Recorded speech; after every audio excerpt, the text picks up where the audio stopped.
Hey guys, if you are feeling like you have more than one book to write and not sure how to pick, let's talk through some options. You are in the right place. So go ahead, feel free to go ahead and tap some hearts. It's just as fun on the replay. If you're not already following me, hit the Perry Buddy down there and make sure that plus changes to a check, and that way you'll get notified when I go live and you can catch the replays. And share out. Yeah, as you guys are joining, feel free to hop on in. Let me know who you are and where you're coming in from and what you're thinking about writing. I love talking about writing book topics because most people who have one book in them feel like they have several books in them, and all the books are fighting and competing to get your attention. You're not really sure which book to write first, so we're going to talk about some strategies. Hey guys, welcome. As you're joining, pop on in. Say hi. Let's be social. Hello, Jetlise. I'm butchering your name. I'm sorry. Douglas. I just looked at your profile. I totally cheated. Douglas. Hello, welcome. And if you guys are watching on the web, you should get the app and come join the party. It's fun. We get to type comments, we get to tap hearts. It's pretty awesome. Hey, Miguel. Oh, Douglas, you're from Brazil. Nice. And you're a natal RN? Awesome. Cool. So, oh, Jen, you scoped from your car today, too. I know, about once a week. I can't be in my office for long enough to actually make the scope happen. Hello, hola. Aya? Chico? Cumbias? Hey, Charles. Welcome. Thank you. Okay, guys, I am Morgan Gist McDonald. I'm a writing coach, editor, and author, and I help people who want to write a book but don't know where to start write their book. I walk with them chapter by chapter. Kat, welcome back. Glad to have you. You were Shalon's friend. I'm glad you're back.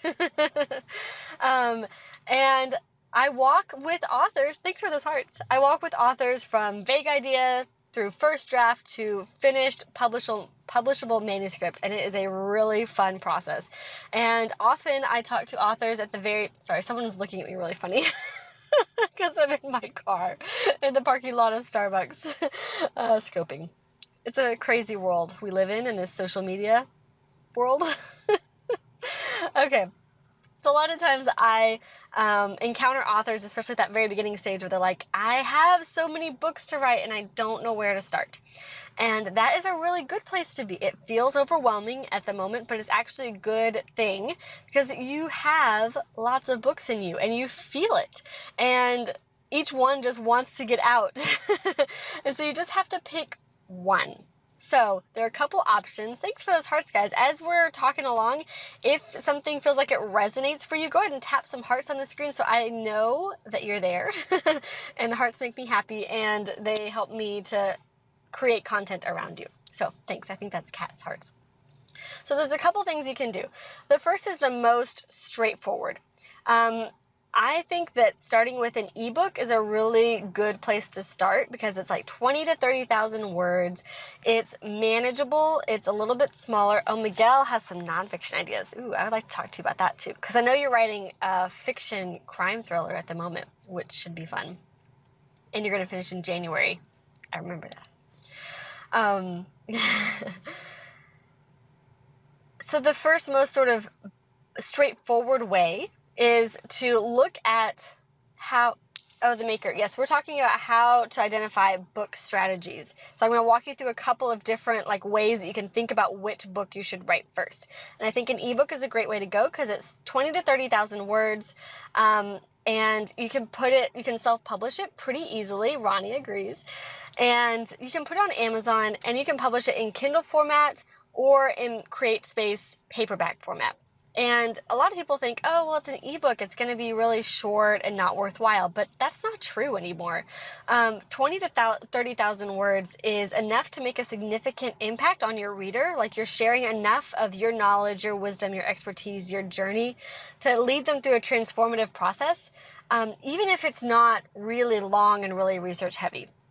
So it still can walk them through to a new realization, a new understanding, a new just way of looking at their life. And you can totally do that in 20 to 30,000 words. And that people don't realize that's like, once you add in all the like cover, like the interior pages and the end pages and the appendices and stuff like that, like you're looking at possibly a 130-page book, which is pretty significant. Like if you print that sucker out, like it's gonna weigh something in your purse. So don't like dismiss the ebook. I know it's kind of a trend and that makes people sort of like shy away from it. They're like, oh, ebooks, I don't know how I feel about that. But don't be that person. Be open-minded, be optimistic. Look for new opportunities, and an ebook is a new fantastic opportunity. So that's kind of where we're starting. That's the starting point here, is I'm recommending that you consider the ebook. Why do you recommend an ebook? First, because it's manageable. It helps you not get super duper overwhelmed. A lot of people, when they sit down to write a book, they have all of these cultural sort of like thoughts around what a book is, and it usually involves like years of writing and years of research, and like just, you know, they're imagining writing 2 to 4 hours every day for a very long time and getting this like 300-page book as the end product. And that doesn't have to be what a book looks like anymore. Jen says for purchase, right? Yes, I am talking about like something that you would sell for, that's a good point, Jen. So some people are calling an ebook something that's like 900 words. It's like a blog post that they publish on Kindle. That is not what I'm talking about. I'm talking about a 20 to 30,000 word book, which is about 100 to 150 pages. That is significant, but it's still doable. Most people can write about 3,000 to 5,000 words in a week without totally turning their lives upside down.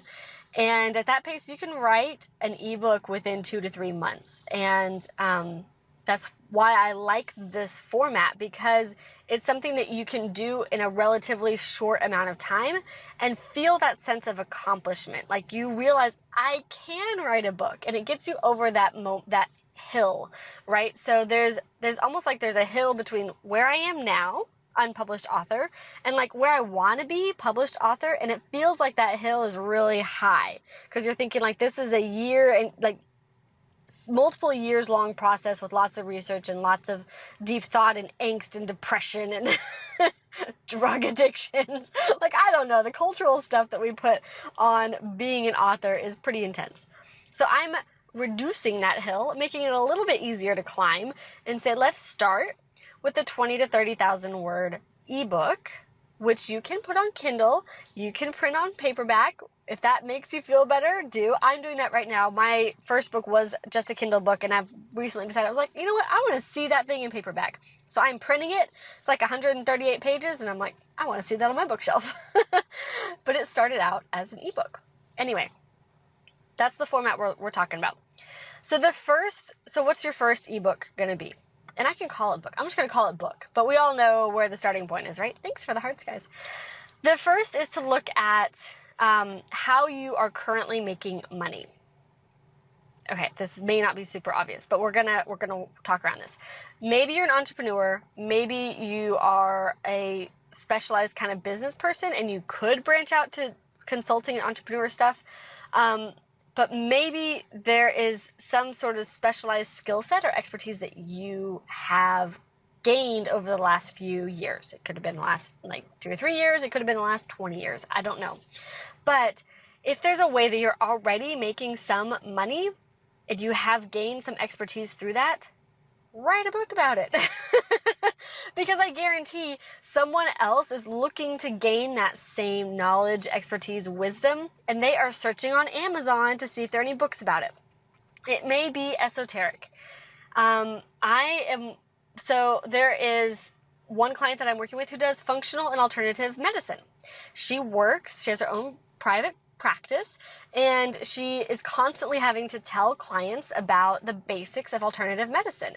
And then finally, she was like, why don't I write a book about this? And so that's exactly what we've done. We've written this book about Oriental medicine and warm digestion. And I bet most of you on the scope are like, what the heck is warm digestion? But if you were to hear a brief explanation, you might be like, I wonder if there's a book about it. There's not. She's written one. So it could be really esoteric is it doesn't have to be your typical like internet marketer make money online kind of topics. So now what she's using that ebook for is to bring in new clients. So people who are on Amazon looking for solutions to their digestive health problems, whatever, will find her book on Oriental medicine. They'll read it. They'll be like, this person is awesome and knows exactly what she's talking about. I want to work with her. Or another practitioner in her field will find her book, read it, and say, wow, she's amazing. I should team up with her in business. Yeah, Kat, I think so too. She's doing a really great job. So this can work for any type of business. I mean, I think it can work for a lot of the multi-level marketing types of businesses. I think it can work for any kind of like consulting, any instance where you feel like you are telling people a lot of information. Like, let's say someone comes to you and says, hey, I want to hear more about your business or what you do. And you have to immediately start like explaining this lengthy conversation. That's a book. That means there's enough content for you to put into a book, and that book can bring in clients, gain the attention of other people in your industry, your peers, your colleagues, other industry leaders, and really set you up to build your business and build a platform. Okay, that is obvious number one, which may not be super obvious until you start thinking about it. Thank y'all for the hearts. I appreciate it. Okay, so let's say you're really... Unfortunately, none of my books have anything to do with my current business, Kat. So, Kat, all right. So we're going to go to this next strategy. So this is a strategy you can use if you are like, maybe there's a practical book, maybe there's a novel, maybe there's like a short story series. There's just like lots of things that are floating around in your brain. And this might be you, Kat. So what I would like you to do is go find a piece of paper or a blank Word document and write them all down. Just like list the different book topics that you would want to address. Don't worry about getting super specific. Just like say, I would love to write, a fiction novel about romance and werewolves. And I would like to write, an instructional PDF an instructional volume series or something like that about these 5 things. And keep it short, keep it like not high pressure, right? You're not coming up with book titles, you're not being super specific, just kind of like put them down on paper as best you can. Okay. Now, pull out your timer. If you followed me at all for a while, you know I love a timer. Set your timer for 20 minutes or 25 minutes and select topic number 1. Just write about it. Talk to yourself about it. Say, why do I want to write about this book? What do I think this book will do for me? What do I think this book will do for my readers? Just kind of like have a conversation with yourself about why this book keeps drawing you in, keeps pulling at you, keeps grabbing your attention at odd moments. Just kind of try to write that out and have that conversation with you. Okay, and then when the timer goes off, immediately check in with yourself. Like, how am I feeling? Like, is my body feeling like, am I sort of like buzzing and pulsing and excited? Or am I sort of like tight and feeling like I'm dreading something and overwhelmed, and just kind of in a negative space? So usually you'll kind of oscillate like one, either super positive or super negative, usually. So just write that down. Like a quick description, how am I feeling, ? And then write down what you're feeling. Take a break, come back to the next topic, 20, 25 minutes, and have a conversation with yourself. Maybe this doesn't happen all in one day. Maybe this happens over the course of a week. If you can only squeeze in short sessions of writing, that's totally fine. That's how I do a lot of my writing, is in short sessions. And so I might do this over the course of a week, and each day sort of try a different book topic out and then check in and see how I'm feeling. Because writing a book is not all about strategy. You will at some point have to come around to a strategy in order to write it and launch it. But when you're choosing the topic, sometimes, honestly, it's really a lot about energy. Oh, thank you, Kat. I'm glad you're taking notes. It's a lot about energy, because the creative process really requires that internal motivation, the pull forward, the desire to give up sleep or TV or something enjoyable in order to write. So you really have to have that base enthusiasm there when you're starting the book. If you start a project out of dread and guilt and I feel like I should do this, then you're going to experience a lot of angst even from the very beginning. But if you start a project with excitement and buzz, and I'm kind of feeling thrilled about this, then it all, especially at the beginning, flows a lot more smoothly. During every book process, you're going to hit like a wall of some sort.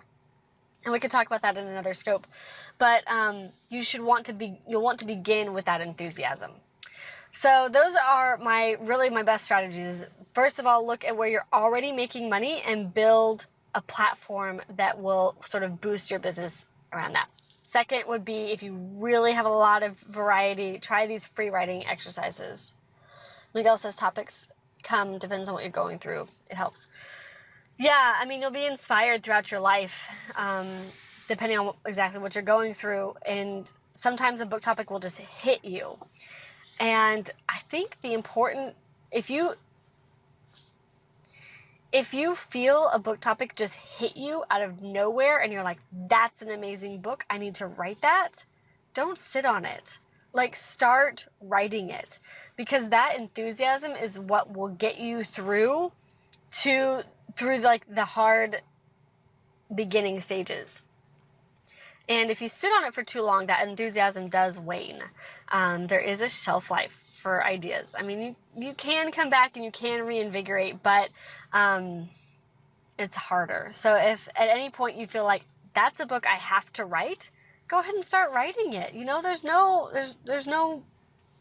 downside, really. I mean, if you feel like you should be writing and a book topic hits you and says I should write that book, I mean, why would you not? Why would you not just start writing it? Because if you don't, you'll regret it later, would be my suggestion. So guys, do y'all have any questions? Any book topic ideas you want to throw at me I can talk through with you? I'm thinking that at some point I would like to do a blab. Everyone's on blab, and I've done a couple, like I've been a guest on a couple, and they're really fun. And I think it might be fun to do like a blab and you guys come and join in the video and like literally ask me questions and I could answer them and we could talk through your book topics, and that could be fun. So we might do that. Maybe I'll have to think about when that might happen.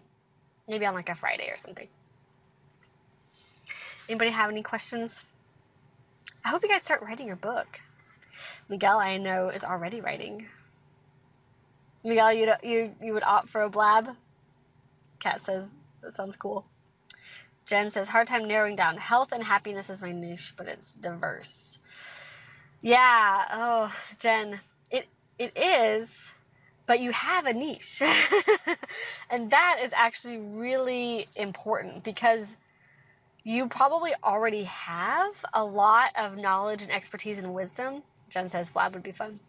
You probably already have a lot of knowledge and expertise and wisdom that you would love to pass on to either, I mean, if you think of your like current clients or potential clients, like advice that you would love to give them, I mean, the book will become more structured as you work through it. I mean, as you do sort of like some free writing, and there's a rough organization process that I love.